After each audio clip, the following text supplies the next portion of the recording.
میرا میرے سنت کی بارگاہ میں سوال عرض ہے کہ میت کی تصویر بنانا کیسا؟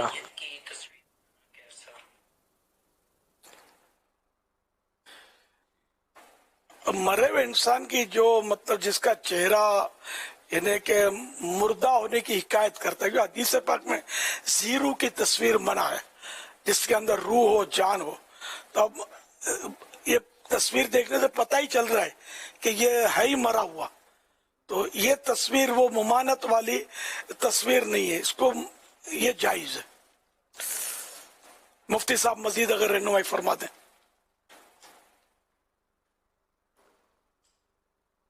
جی ہاں، یہی حکم ہے.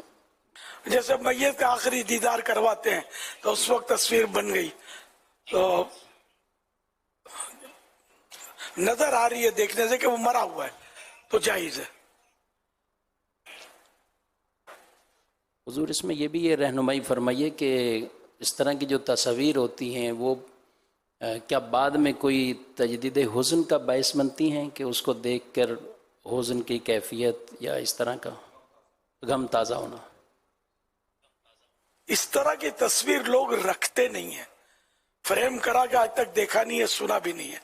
شادیوں کی تصویریں رکھتے ہیں، دلہن کی بھی رکھیں گے، جو کہ بہت عجیب و غریب معاملہ ہے. گناہ کے ساتھ ساتھ مطلب ایک مینٹلٹی کا بھی اس میں اظہار ہے سامنے والوں کی جو ایسا کرتے ہیں.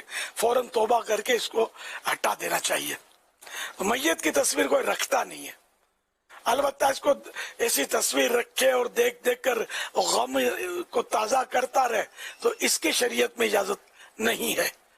تجدید حزن منے وہ رینیو کرنا، غم رینیو کرنے کی اجازت نہیں ہے. کیا یہ اسی صورت میں ہی منع کیا جائے گا کہ جیسے موبائل میں عموماً رکھ لیتے ہیں تو موبائل میں جیسے کہ محفوظ کر لی ہے، اب ایک تو دیکھ رہے ہیں تو یہ ایک یاد تازہ ہونا ہے، کیا یاد تازہ ہونے کے طور پر، اور اگر کو واقعی دیکھنے سے غم تازہ ہوتا ہے تو ان یاد تازہ ہونے میں غم تازہ ہونے میں ان دونوں کے فرق کے ساتھ حکم بیان کیا جائے گا حضور؟ اصل وہ آپ جس طرح فرما رہے نا کہ یہ آخری دیدار والی تصویر کوئی موبائل میں رکھے تو میں نے ابھی تک دیکھا سنا نہیں ہے. اور ہاں احرام کی رکھیں گے، اب وہ حج کے لیے بھلے وفات پا گئے، حج کے لیے گئے تھے وہ رکھیں گے. کبھی گجرا پہنا ہے کسی موقع پر تو وہ رکھیں گے. تو ایسی یادگار تصویریں جس میں خوشی کا اظہار ہو، خوشگوار تصویریں یہ رکھتے ہیں لوگ. تو اب اس کو دیکھنے سے تجدید حزن کا چانس کم ہے. اب بھی اگر دیکھنے سے غم تازہ ہوتا ہے، باپ بھلے خوشحال ہے ابھی اس کو دیکھتے ہوئے، لیکن اب اس کا غم تازہ ہو رہا ہے تو پھر اس کو یہ نہیں دیکھنا چاہیے، اس سے بچنا ہوگا. تو پھر حضور اس میں صرف میت کی تصویر کو خاص کیوں کیا جا سکتا ہے؟ اب مثال کے طور پر کسی کے والد صاحب کا انتقال ہو گیا اور اس کی اپنے باپ بیٹے کی ہی اگر کوئی ایسی یادگار تصویر ہے اور اس نے محفوظ کر لی اپنے موبائل کے اندر اور وہ دیکھتا ہے اور اس کو والد صاحب کی یاد غم تازہ کروا دیتی ہے تو بھی یہی حکم ہوگا. بعض اوقات تو لوگ اپنی امی کے ساتھ بھی تصویریں یا گھر کی ایسی خواتین کے ساتھ، اب تو دنیا سے چلی گئی نا، اب تو جب وہ زندہ تھی وہ زندہ ہونے والی تصویر کو اس وقت لانا دکھانا یا اپنے ساتھ رکھنا، اگر اس سے بھی یہ ساری کیفیت پیدا ہوتی ہیں تو بھی اس سے بچنے کا ہی حکم دیا جائے گا حضور؟ جی ہاں، بلکہ اگر گفتگو سے بھی کوئی ایسی گفتگو کرتے ہیں جس سے ارادتاً ایسی گفتگو لاتے ہیں جس سے غم تازہ ہو تو اس کی بھی ممانعت ہے.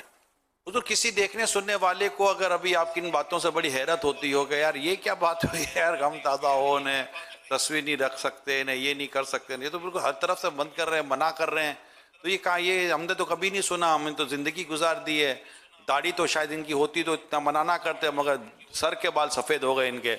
تو اس طرح کا اگر کوئی ایسا ہوتا ہے، بلکہ بھوئیں بھی سفید ہو جاتی ہیں، مگر داڑھی تو رکھی نہیں کہ داڑھی کے بال بھی سفید ہوتے. تو ایسی صورت میں اگر یہ کہیں گے یار یہ کہاں سے لے کر آ جاتے باتیں، تو ان کو کس طرح مطمئن کریں گے؟ نہیں تو انہوں نے دینی کتابیں کتنی پڑھی ہیں یہ غور فرما لیں. تفسیر کی کون کون سی کتاب پڑھی ہے، حدیث پاک کی شرح کون کون سی پڑھی ہے، کتنے علماء کی زیارت کی اور ان کی صحبت اختیار کی ہے، تو ہر جگہ صفر ہی نظر آ رہا ہے. ہر جب جمعہ ہر جگہ صفر نظر آ رہا ہے تو دینی معلومات میں بھی صفر ہی رہتا ہے، تو اس لیے وہ حیرت ہوتی رہتی ہے، ہر بات نئی لگتی ہے، اگر ہم نے کبھی نہیں سنی تو آپ نے نہیں سنی تو کوئی دلیل تھوڑی ہے اس کے غلط ہونے کی، زندگی نکل سارا گئی دین ہے آپ کو تو نہیں معلوم نا۔ حضور، زندگی نکل گئی ہے جمعہ پڑھتے پڑھتے، اور مطلب تقریریں سنتے سنتے، بیان کیسیٹیں سنی، اتنا سنا ہے، کبھی کسی سے نہیں سنا۔ تو بھی ضروری نہیں ہے کہ ہر بات ہر تقریر میں کی جائے، ضروری نہیں ہے۔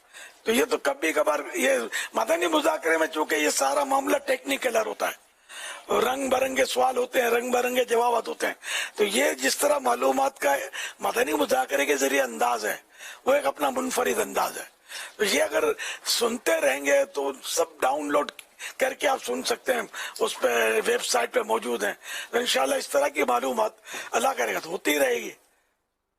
پھر بھی اگر سارے مدنی مذاکرے بھی کوئی سن لے تو اس میں بھی یقیناً سارا دین تو نہیں ہے، اور معلومات کا تو بہت وسیع نظام ہے، مسائل کا تو بال سے باریک مسائل ہیں، کروڑوں اربوں مسائل ہیں، پھر روزانہ ہزاروں لاکھوں مسائل نئے پیدا ہوتے ہیں انسان کے ذہن میں، اور تجدید یعنی کہ مطلب جدید مسائل، اس کا حل ظاہر ہے کہ ہم عوام تو نہیں کر سکتے، یہ تو یہ بڑے بڑے علماء پھر اس کا حل نکالتے ہیں۔ تو یہ بولنا نہیں چاہیے ہم نے کبھی نہیں سنا، ہم نے نہیں سنا اس لیے غلط ہے، یہ توبہ، یہ بہت بڑی جرات ہے۔